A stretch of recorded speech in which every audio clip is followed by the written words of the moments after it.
লিপ্ত, দাওয়াতের খবর নাই, তাজকিয়া নফসের খবর নাই, জিহাদের খবর নাই। এক শ্রেণী আমার বাচ্চারা খানকা করছে আত্মশুদ্ধির জন্য, দাওয়াত তালিম জিহাদের খবর নাই। এক শ্রেণী আমার বাচ্চারা শুধু জিহাদ, দাওয়াত তালিম তাজকিয়ার খবর নেই, ওদিকে 3.5 বডির ভিতরে ইসলাম নাই। কথা ঠিক কিনা?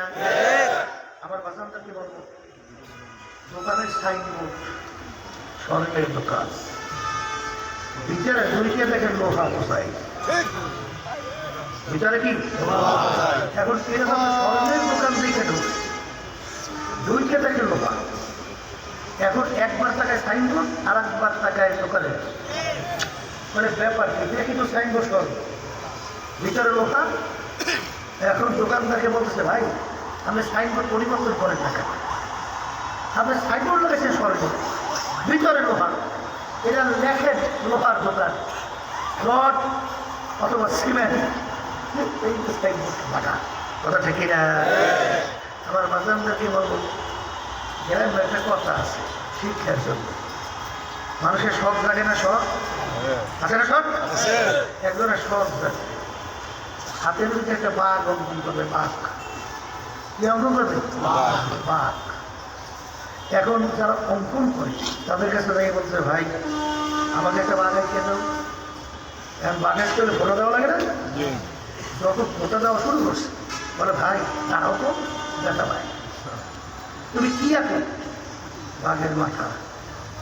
বল ভাই একটু থামো তো, বাঘটা থাকলে হাতের মধ্যে, ওর মাথা না থাকলে হবে কি?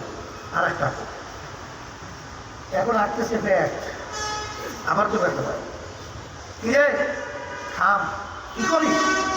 বাঘের ব্যাগ। বলে বাঘটা দেবে হাতের মধ্যে, ও তো খাইবে নাকি না, ব্যাগের দরকার নেই, বাদ দাও, এটা ঢোকা। এখন আঁকা শুরু করছে বা, আবার তো ব্যথা পায়, ওটা হাতের মধ্যে তো হাঁটতে চলবে না, পাওয়া দরকার নেই। এখন যেটা আছে সেইটাই করে দরকার নেই, এখন সব শেষ। এখন বলতেছে বাঘ আইছে তো, এখন সে বাঘ অঙ্কন করে, সে বলতেছে, ভাই সেই বাঘের মাথা নাই, পেট নাই, লেজ নাই, ভাও নাই, এই বাঘ আমি তো ভালো কথা, আমার বাপের সৌর্য গোষ্ঠীও দেখে, এই বাঘ আমার বাপেও দেখে না, আমিও দেখি, এই বাঘ আমি আইকে দেবো তোমার কি পাবে? যেই বাঘের মাথা নাই, পেট নাই, লেজ নাই, ভাব নাই, এই বাঘ আগে কেন? তাই ইসলামের ভিতর দাঁড়িয়ে নেই, টুপি নেই, জামা নাই, পোশাকাদি নাই, এই ইসলাম যেগুলো শুনিও নাই, বাপের বর্ষও কোনোদিন দেখি, আর এই ইসলাম আমরা চাইও না।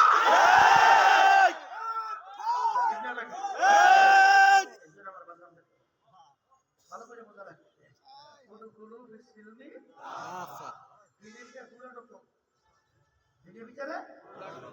আশ্চর্য, আমি দিন প্রতিষ্ঠা করব, আগে তো নিজের ভিতরে ঠিক করতে হবে, এরপর তো সমাজে আমি বললাম দিন প্রতিষ্ঠিত হয়ে গেল, এখন সেটা বাস্তবায়ন কি করবো? দিনের কার্যক্রমগুলো বাস্তবায়ন করবো না, ভালো ঠিক না বেঠিক? আগেই আমার ভিতরে দিন নেই, আমি কি দিনটা খারাপ করে রাখবো, আর কি প্রতিষ্ঠা করবো, আর কি বাস্তবায়ন করবো? কথা বলেন না? আল্লাহ বলছেন কি, আগে জাহান্নামের আগুন থেকে বাইসি আসো, এইবার চিন্তা করো সমাজ, এইবার চিন্তা করো ঘর, এইবার চিন্তা করো রাষ্ট্র, এইবার চিন্তা করো আন্তর্জাতিক, আগে নিজে বাঁচবো। কথা ঠিক না বেঠিক? এখন আমার বাসানদেরকে বলবো, দাওয়াত লাগবে, আসতে করে দাওয়াত লাগবে। এখন কিন্তু আমার মোটাই শোনা যায়, এখন যে 5ই আগস্ট খুনি পালাই গেল না, টাকা পাচার কারীরা পালাইছে, আচ্ছা পালাবার পরে এরপরে বাংলাদেশের ভিতরে এখন যে ইসলামের পক্ষে যে হাওয়ার জমিন তৈরি হয়েছে, এই জমিনের মধ্যে যত বেশি দাওয়াতের কাজ বাড়ানো যাবে, তত ইসলামের পক্ষে শক্তি বাড়বে। কিন্তু এখনো কিছু ধর্মের মুজাহিদিন, এখনো কিছু কালিমা মুসলমান, তারা দাওয়াতের কাজটা এখনো ওইভাবে গুরুত্ব দিয়া করেও না, দেখা ঠিক কিনা? আল্লাহর বান্দা, জমির কোনো সময় খালি থাকে না? হ্যাঁ না। আপনি ফসল লাগাবেন না, জমির তো আগাছা জন্মে, জমি নিঃসারি করবেন, ফসল লাগাবেন, জমির ভিতরে ফসল হবে, ঠিক না? এখন জমিনের ভিতরে যদি আপনার দিনের এই পরিবেশ থাকার পরে আপনাদের দাওয়াতের কাজটা তো গতি না ভাড়া, তাহলে তো আগাছা জন্মাবে। এই জন্য আমার বাচ্চাদেরকে বলবো, এক সাইডে আমার বাচ্চাদের মধ্যে আল্লাহ রাব্বুল আলামিন জজ্বা তৈরি আছে, ঠিক না? বাগেরহাট গেছিলেন একজন, আমি বলতে হুজুর একটা ফাইল নিয়ে আছে, ইসলামের পক্ষে আল্লাহর বন্দাবান্দি থেকে একা 1600 মতো সদস্য বানাইছে। আমি তাকেই দেখছি যে আল্লাহ আমাদেরকে দরদ তুলতে জড়িয়ে বসে আল্লাহ যেমন থাকবে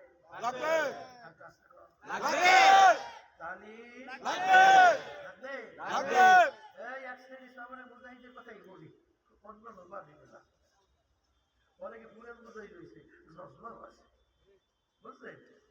আর আমি জিজ্ঞেস করি, বলতেছে একজন মুজাহিদ, হুজুর কোনটা ঠিক মতো হুজুর মসজিদে জেকের করতেও পারে না, না ভাই এলো ভাই তসতস করে বানায়, এই বলবো হাবা, ঠিক আছে?